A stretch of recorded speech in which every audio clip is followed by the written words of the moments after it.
Zimbabwe stands on the brink of one of its gravest constitutional reversals since independence, not through tanks on the streets or the open suspension of civil liberties, but through calculated legal engineering designed to hollow out democracy from within. Salabira mashoko kudanyo kapangwa na chino chinzi engineering power, eroding democracy, ZANU's constitutional project, and Zimbabwe's democratic peril. Don't subscribe or like it on the bell icon. TV na mnamo kudanyo kwa mchinzi.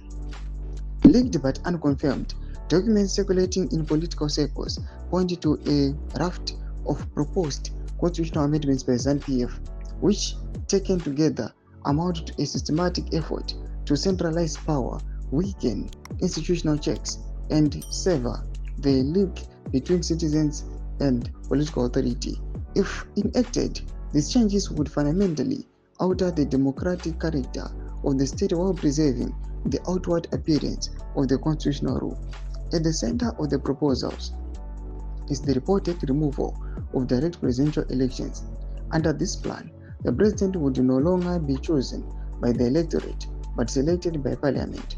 In a political environment dominated by the ruling party, such a shift would effectively transfer sovereign power from citizens to a party-controlled legislature. The president would cease to be an expression of popular will and instead of becoming an internal political arrangement is insulated from direct public accountability.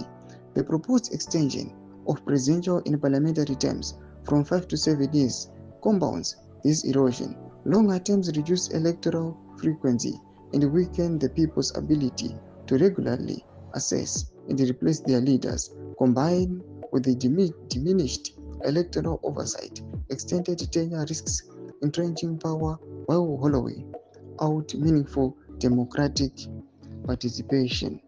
Equally troubling is the reported expansion of presidential appointments to parliament. Increasing the number of appointed senators would further blur the separation of powers, tightening executive control over the legislature and undermining parliament's constitutional role as an independent check on executive authority. A legislature shaped by authority rather than representation cannot credibly defend the public interest. The proposed changes to electoral administration strike at the core of democratic legitimacy. The reported transfer of the voters' roll from the SADC to Registrar General's office threatens electoral integrity by placing a critical function in an institution widely viewed as partisan. Removing delimitation responsibilities from SADC further fragments electoral management, weakening the independence of the body constitutionally mandated to oversee elections. Elections risk becoming administrative rituals managed by executive rather than transparent democratic contests. Ndo mashoko anobuda panguva ino achionekwa kunzi aiwa nyika yeZimbabwe yoenda kumawere. Vana kumesa chemedzo zvakungura imo tikudi pamusoro pechitiko ichi. Subscribe or like, hit on the bell icon.